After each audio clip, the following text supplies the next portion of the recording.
Biblia explicada, un recorrido diario por las Sagradas Escrituras. En esta oportunidad he titulado el capítulo de hoy como el método de enseñanza del Señor Jesús. Vamos a hablar de las parábolas. El uso de la técnica de las parábolas es parte de la didáctica del Señor Jesús para impresionar las mentes y los corazones de quienes lo están escuchando y dejar lecciones de vital importancia para todos, ya sea un niño, sea una persona adulta, sea un humilde campesino o una persona encumbrada.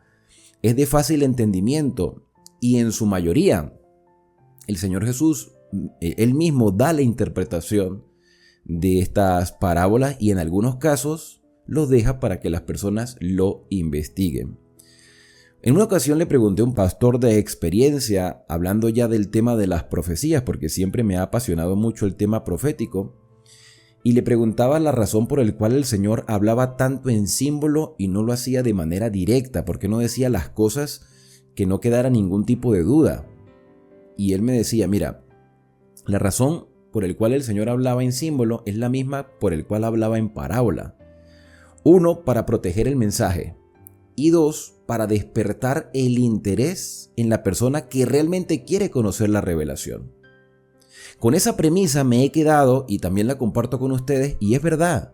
El Señor Jesús habla en parábolas para despertar la curiosidad de la persona que realmente está interesada en conocer el significado de la revelación, pero también para proteger su mensaje, y más en el contexto en el que los fariseos buscaban cualquier tipo de ocasión para acusarle.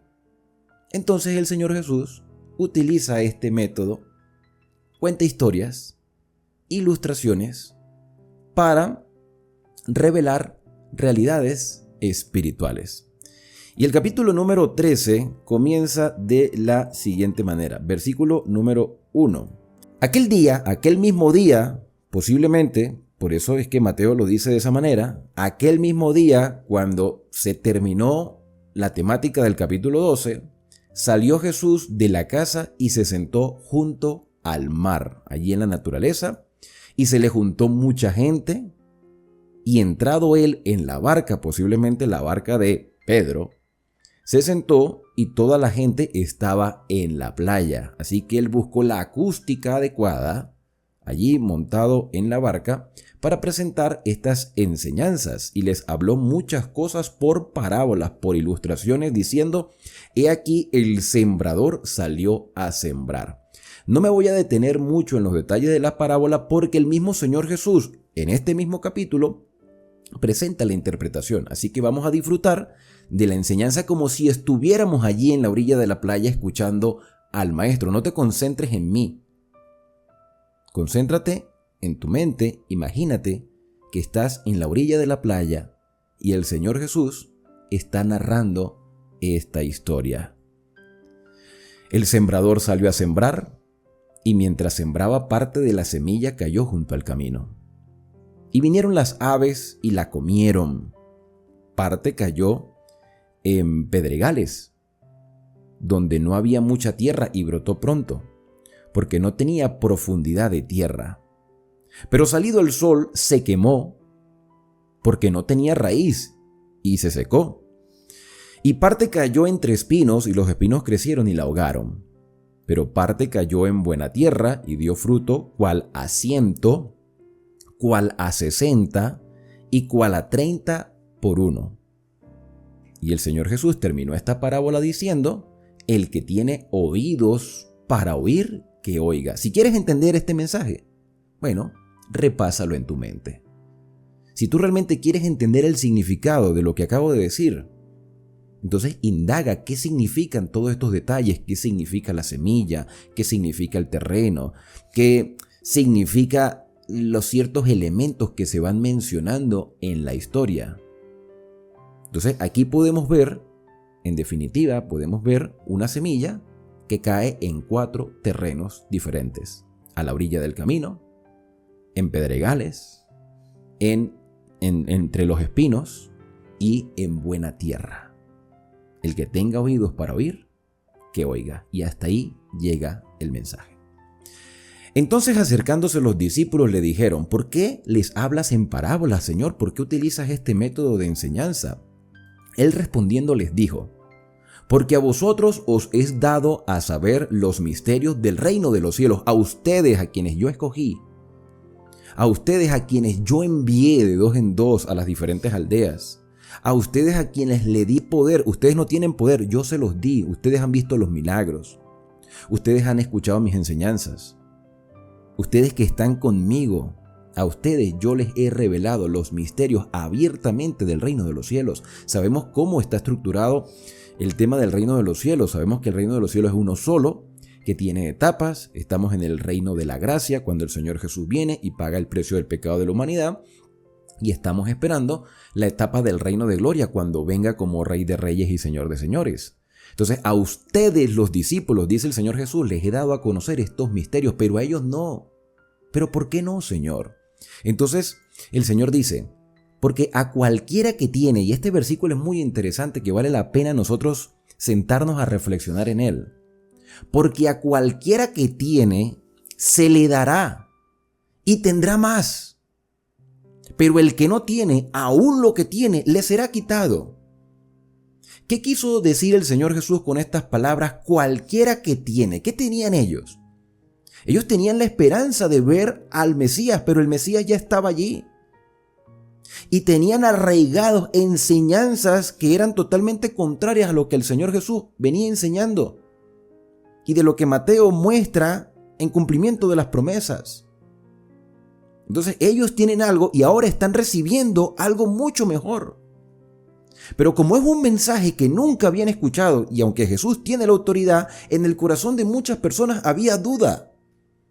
¿Y a quién consultaban estas personas cuando tenían dudas? ¿A quién consultas tú cuando tienes una duda? Si tú, por ejemplo, perteneces a una comunidad religiosa, a una iglesia, una denominación, una estructura eclesiástica, cuando tienes duda acerca de algo que tiene que ver con la Biblia o cómo se maneja la iglesia, ¿a quién le preguntas? Seguramente se lo preguntas al pastor o a algún líder con el cual tengas confianza, porque no nos las sabemos todas.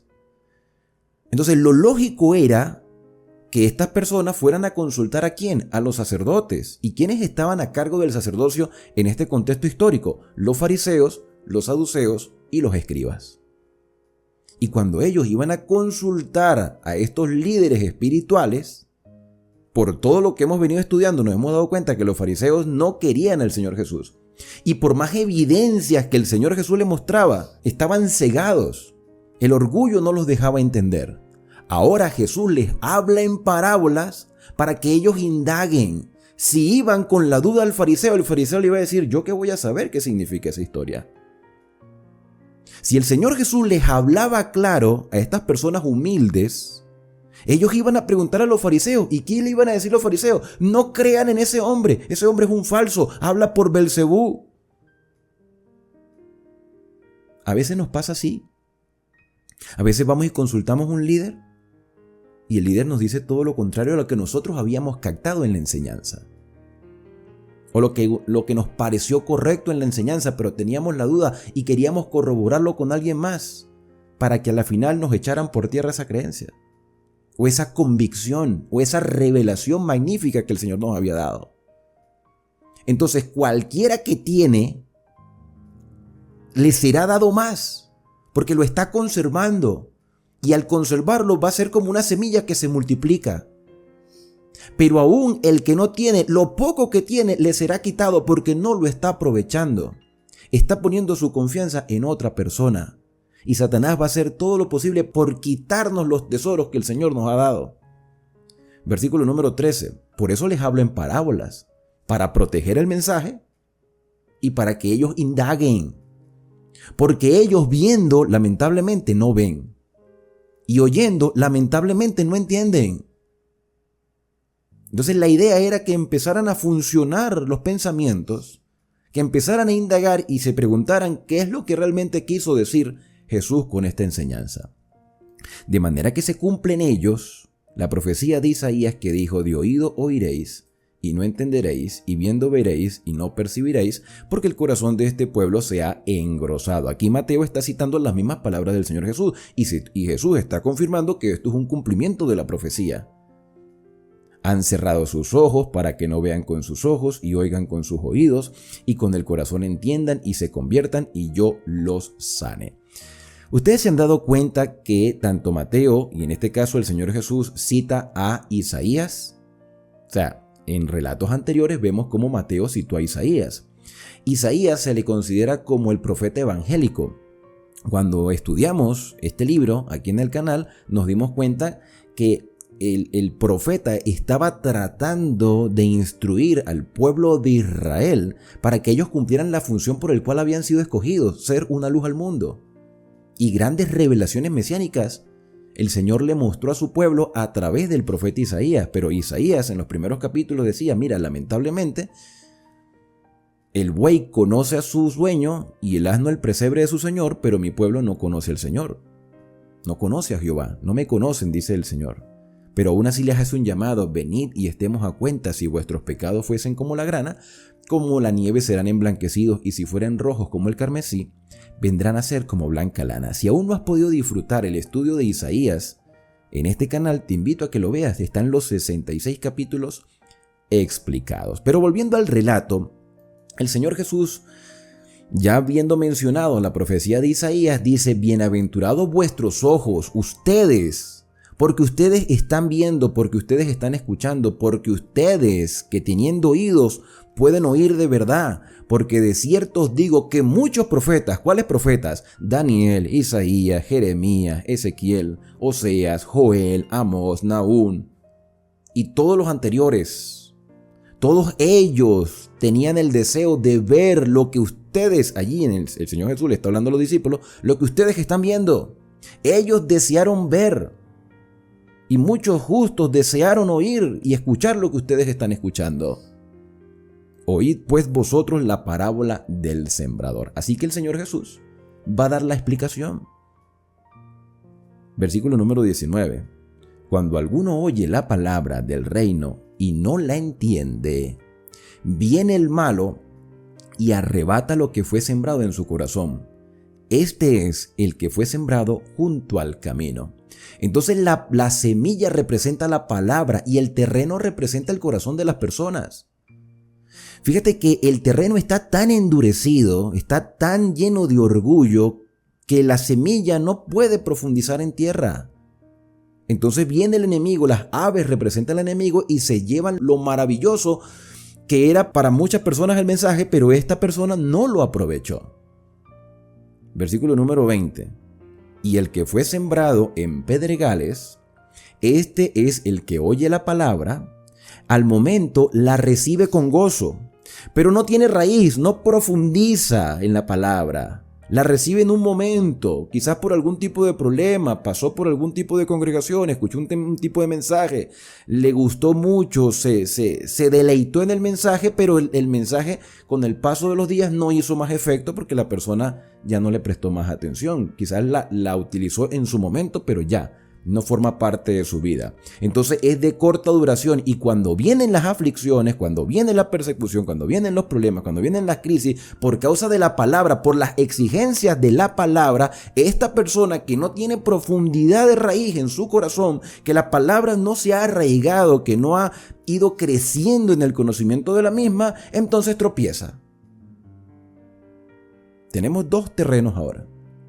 Uno que es tan endurecido que no valora lo que recibió, y otro que habiéndolo recibido no perseveró en ello, porque en medio de las dificultades siguió viviendo su vida como antes. No tiene raíz, es de corta duración, cuando vienen los problemas tropieza. Y el que fue sembrado entre espinos, este es el que oye la palabra, pero el afán de este siglo y las riquezas o los intereses personales ahogan la palabra. Eso se prima el interés personal, la ganancia, la influencia. Prima sobre el mensaje de la revelación. Entonces, todo esto ahoga la palabra y se hace infructuosa. Mas el que fue sembrado en buena tierra, un corazón bien abonado, dispuesto, con las mismas dificultades, con los mismos quizás proyectos de crecimiento, pero ha puesto sus planes en las manos del Señor y su corazón está abonado y está dispuesto a seguir aprendiendo. No se conforma con lo que recibió al principio. Este es el que oye la palabra y entonces da fruto y produce a 100. Por una semilla produce 100. Pero como todos los casos no son iguales, puede ser que en algunos casos esa semilla no produzca 100 sino 60, pero igual produce. Y en otros casos produce 30 por una sola semilla. Se parece un poquito a la parábola de los talentos, porque en sí están relacionadas, todo habla del reino de los cielos. Entonces el reino de los cielos es como un sembrador. ¿Y quién es el sembrador? Pues el Señor Jesús a través del Espíritu Santo. La semilla es la palabra y nosotros somos el terreno. Ahora, ¿qué tipo de terreno somos tú y yo? ¿Somos un terreno endurecido por el orgullo porque no queremos desarraigarnos de lo que por muchos años hemos conservado? ¿Somos un terreno pedregoso que al momento sí estamos animados y estamos como con una tierrita allí, la semilla brota rápido, pero cuando vienen las dificultades, entonces no, ya esto a un lado y sigo con lo demás? ¿O tengo muchos intereses materiales y no soy capaz de dejar ciertas cosas, no soy capaz de tener una obediencia plena a los mandamientos porque tengo miedo a perder mi trabajo, tengo miedo a perder mis proyectos? Entonces esa situación ahoga la palabra. O eres un terreno que está siendo bien abonado en este momento. ¿Quién sabe eso? Tú y el Espíritu. O sea, tenemos que autoevaluarnos y eso es lo que el Señor Jesús quería. Versículo número 24. El Señor le refirió otra parábola, otra enseñanza. Aquí vamos a ver una serie de parábolas porque Mateo se va a dedicar a eso en el capítulo 13. En una parte se dedicó a los milagros, en otro a los conceptos preconcebidos, a otro a las instrucciones, a otro a aclarar ciertos tipos de circunstancias. En el capítulo anterior habló un poco del sábado, pero el tema principal era la cuestión que tenían los fariseos en su corazón y en su mente, que no disfrutaban los privilegios que Dios les estaba dando. Y ahora aquí está dando enseñanzas. Así que la otra parábola que también tiene que ver con el reino de los cielos, él dice, mira, el reino de los cielos es semejante a un hombre que sembró buena semilla en un campo. Pero mientras dormía, vino su enemigo y sembró cizaña entre el trigo y se fue. Aquí vamos a unir las dos historias. Ya sabemos lo que significa la semilla, ya sabemos quién es el sembrador, ya sabemos cómo es el terreno. Pero en este caso viene alguien malintencionado que representa a Satanás y va a intentar colocar también una semilla, pero no una semilla buena, sino una semilla de cizaña. Va a tratar de colocar algo malo dentro de nosotros y se va para ver si hace su efecto. Y cuando salió la hierba y dio fruto, entonces apareció también la cizaña. Vinieron entonces los siervos del padre de familia y dijeron, Señor, ¿no sembraste buena semilla en tu campo? ¿De dónde pues salió la cizaña? Él les dijo, un enemigo ha hecho esto. Y los siervos le dijeron, ¿quieres pues que vayamos y la arranquemos? Y él les dijo, no sea que al arrancar la cizaña, también con ella arranques el trigo. Vamos a dejar que crezcan juntas. O sea que el trabajo de la poda o saber si alguien es trigo o cizaña no nos compete a nosotros. Le compete al Señor en su tiempo. Pero vamos a seguir leyendo. Versículo 30. Dejad crecer juntamente lo uno y lo otro hasta la siega, que sería la cosecha del trigo. Y al tiempo de la siega yo diría a los segadores, recoged primero la cizaña y atadla en manojos para quemarla, pero recoger el trigo en mi granero. Y aquí termina la parábola. Vamos a leer la siguiente. Otra parábola les refirió, el reino de los cielos es semejante a un grano de mostaza. Otra semilla, un grano de mostaza, que un hombre tomó y sembró en el campo, el cual a la verdad es la más pequeña de todas las semillas, pero cuando ha crecido es la mayor de todas las hortalizas y se hace un árbol de tal manera que vienen las aves del cielo y hacen los nidos en sus ramas. Hasta el momento tenemos 3 parábolas que tienen que ver con semillas. Uno va hilando las historias y se va dando cuenta que el Señor está interesado en que haya un buen cultivo, que haya una buena siembra, que haya una buena cosecha. Pero eso no nos exime de las adversidades y de los problemas. Y si nosotros, a pesar de considerarnos insignificantes como una semilla de mostaza, podemos llegar a ser grandes en las manos de nuestro Señor. Cuando dejamos que Él desarrolle nuestra fe. Otra parábola les dijo, el reino de los cielos es semejante a una levadura. Bueno, a la levadura en general, que se utiliza para el pan, que tomó una mujer y escondió en 3 medidas de harina hasta que todo fue leudado. La levadura tiene la función de que el pan crezca. Aunque en muchos casos nosotros pudimos entender que la levadura también representa el pecado. Eso lo habíamos estudiado antes, que el símbolo de la levadura es el pecado. ¿Querrá el Señor Jesús decir eso? ¿Que tengamos cuidado, que el pecado también puede dar sus frutos? Vamos a ver. Todo esto habló Jesús por parábolas a la gente, y sin parábolas no le hablaba, y él ya explicó por qué, para que la gente tuviera el interés de investigar, para que se cumpliese lo dicho por el profeta cuando dijo, abriré en parábolas mi boca, declararé cosas escondidas desde la fundación del mundo. Entonces, despedida la gente, entró Jesús en la casa, y acercándose a él sus discípulos le dijeron, explícanos la parábola de la cizaña en el campo. ¿Te das cuenta que los discípulos, a pesar de haber tenido ya varios meses con Jesús, habían cosas que no entendían? Así que si hay cosas que tú no entiendes, no te sientas mal. Ellos fueron y le preguntaron a Jesús. Y tú tienes que hacer lo mismo. Cuando tú tienes algún tipo de enseñanza que no entiendes, que algo te genera duda, al primero que tienes que consultar es al Señor en oración. Señor, dame entendimiento, y Él no te va a dejar en tinieblas, o te va a guiar por el sendero donde vas a encontrar la respuesta a tu interrogante. Versículo 37. Respondió él, les dijo, el que siembra la buena semilla es el Hijo del Hombre. O sea, en las 3 parábolas, el sembrador, el buen sembrador es el Señor. El campo es el mundo en general, porque está hablando de la parábola del trigo y la cizaña. Pero ya sabemos que también representa nuestro corazón, o sea, representa a todas las personas donde va a caer la semilla. La buena semilla son los hijos del reino. En este caso, ahora la semilla no solamente representa la palabra, sino quienes están llenos de la palabra, o sea, los siervos del Señor. Y la cizaña son los hijos del malo. El enemigo que la sembró es el diablo. La siega es el fin del siglo, o sea, el fin ya de todo, ¿no? Cuando venga el juicio final. Y los segadores son los ángeles. De manera que como se arranca la cizaña y se quema en el fuego, así será el fin de este siglo. O sea, el Señor pagará a cada uno según lo que sea.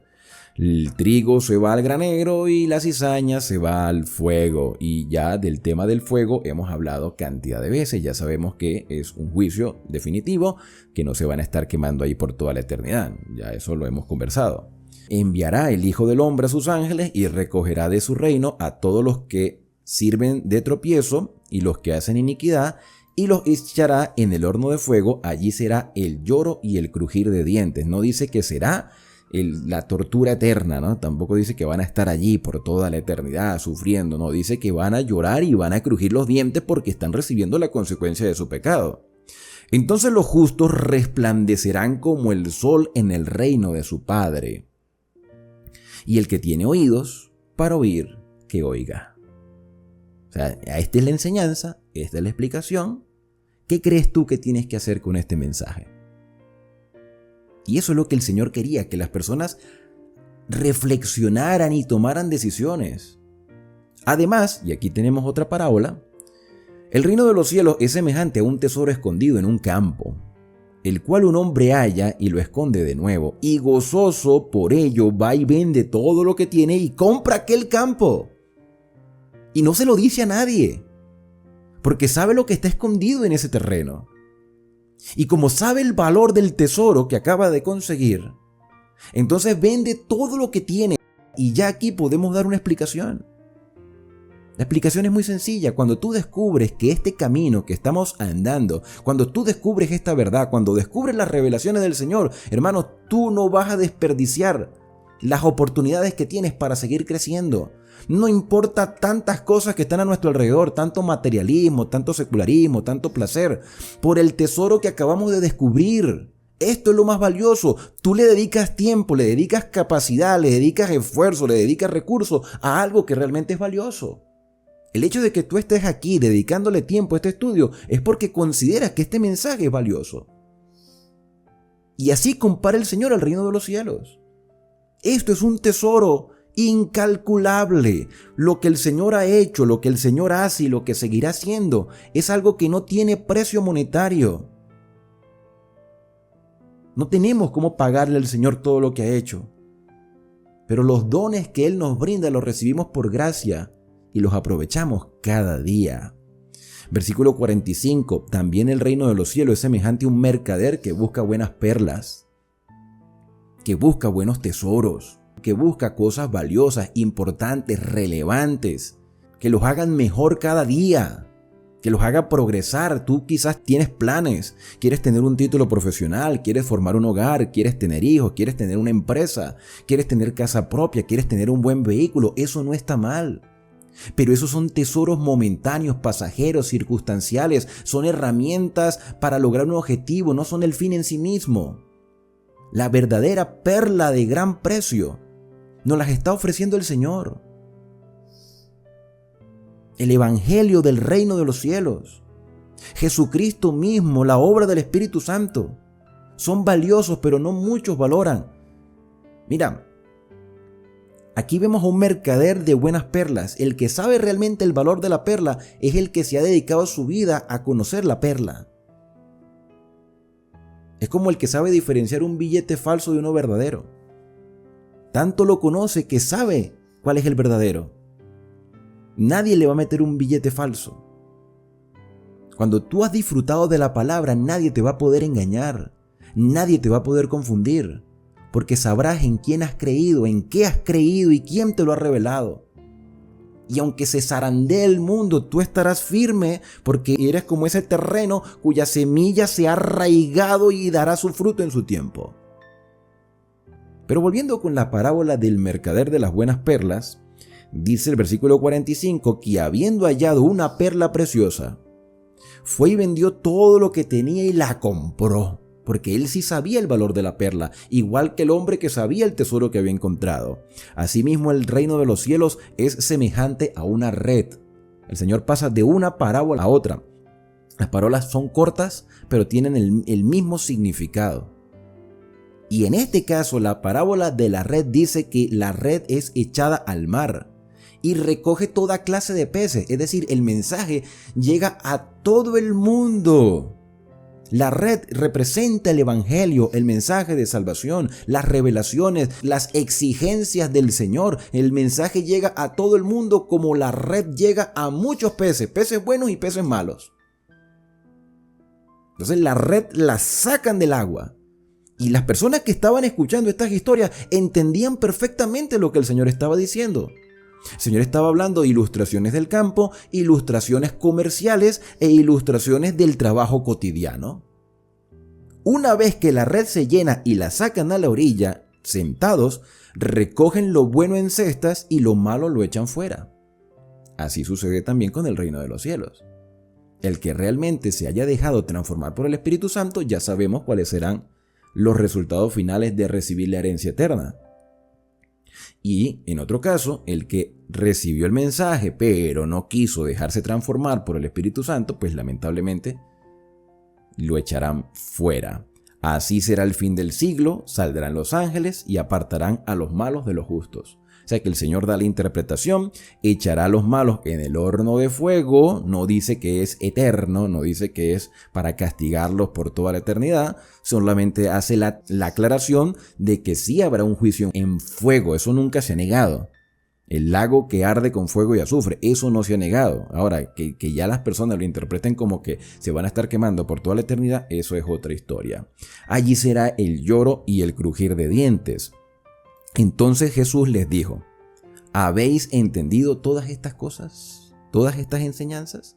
Y ellos respondieron: sí, Señor, sí las entendimos. Jesús hizo que los mensajes los pudieran entender cualquier persona. Y Él les dijo: por eso todo escriba docto en el reino de los cielos es semejante a un padre de familia, que saca de su tesoro cosas nuevas y cosas viejas. Aconteció que cuando terminó el Señor Jesús estas parábolas, se fue de allí. Fíjate que esta parábola del padre de familia que saca de su casa cosas nuevas y viejas es como cuando uno hace aseo en casa, como cuando uno limpia la casa o la remodela. Empieza a encontrar cosas que ya son inútiles, que no sabe ni por qué las tenemos aquí en casa. Y otras que sí son funcionales y dice, oye, no las aproveché, vamos a aprovecharlas ahora que las tengo. Así será también la obra del juicio.